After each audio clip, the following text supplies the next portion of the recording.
Vilniaus Teo moterų krepšinio klubas pastarąjį dešimtmetį diktuoja sąlygas Lietuvoje ir turi užsirekomendavęs vardą Europoje.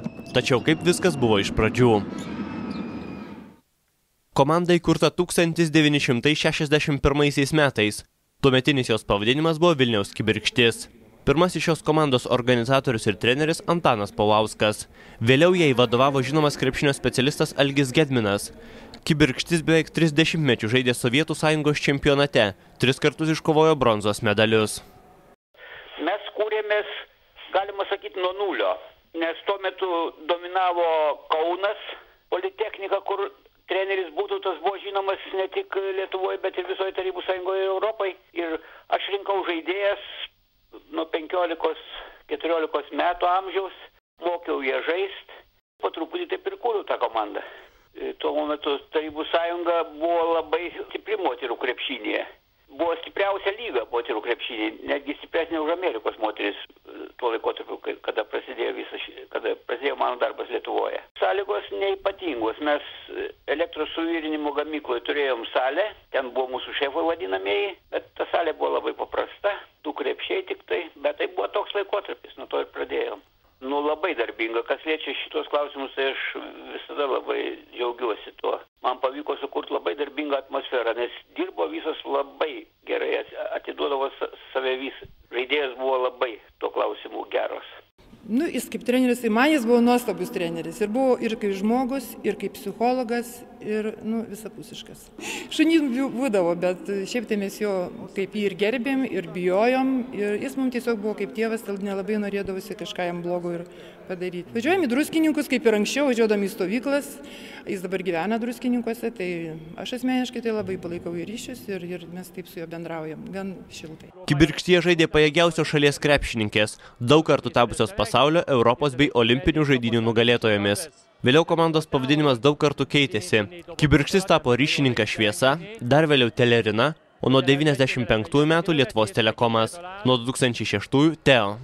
Buvo labai įdomu iš tikrųjų, nes buvau gal tikriausiai jauniausia komandos žaidėja. Gan neilgai teko man ten pabūti, nes sustabdė mane trauma, dėl kurios aš turėjau ir palikti krepšininkės karjerą. Bet šiaip tai labai geri prisiminimai ir labai malonu ir šiandieną susitikti su buvusiom žaidėjom ir kaip su kolegėm, kaip šiaip pažįstamai žmonėm pasilabinti. Tai šiaip tai labai įdomus prisiminimas. Tuometinę Kibirkšties komandą aš prisimenu kaip labai draugišką, labai darbščią ir visada siekiančią pergalių. Ir taip pat turinti geležinės drausmės trenerį, kuris ne tik aikštelėje, bet ir gyvenime tam mums skiepydavo. Žaidėm visiškai kitokiam čempionate, tai buvo Tarybų Sąjungos čempionatas, tai mes važiuodavom turais žaisti į Sibirą, į Leningradą buvusi, dabar Sankt Peterburgą, į Maskvą, tai visai kitokie krūviai buvo, netgi pasakyčiau, gal ištvermingesni mes turėjom būti tais laikais ir aiškus dabar yra greitis visai kitas, tai yra 2 skirtingos, netgi skaičiau, išliko tik tai, kad žaidžia moteris. Po pergalingo Kauno Žalgirio sezono 99-aisiais, kai komanda laimėjo Eurolygą, į Vilniaus Teo ekipą perėjo vienas valdybos narių Arvydas Tamašauskas.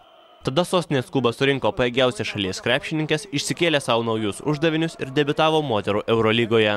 Be abejo, sprendimas negimė per vieną dieną, kadangi tai buvo visiškai nauja sritis, moterų krepšinis. Tačiau, kada laimi viską ir per vieną sezoną taip likimas lėmė, tai buvo tarsi naujas iššūkis ir tą iššūkį priėmiau. Idėja buvo startuoti aukščiausiam lygiui žaisti moterų Eurolygoje. Tuo labiau reikėjo komandą burti, praktiškai turėjom tuo metu jaunas žaidėjas, perspektyviausias Lietuvos žaidėjos, kurios buvo suburtos į olimpinį rengimo centrą. Jos buvo pakankamai jaunos, dar neapšaudytos aikštelėje. Pasikvietėm tuo metu užsienyje žaidusias lietuvaitės ir ta komanda, kaip sakyti, iš pirmo sezono nebuvo pakankamai stipri. tekdavo dažnai pralaimėti rungtynės, kadangi rėmėmės tik Lietuvos žaidėjim ir žaidė viena Latvijos krepšininkė, todėl pradžia buvo tikrai nelengva.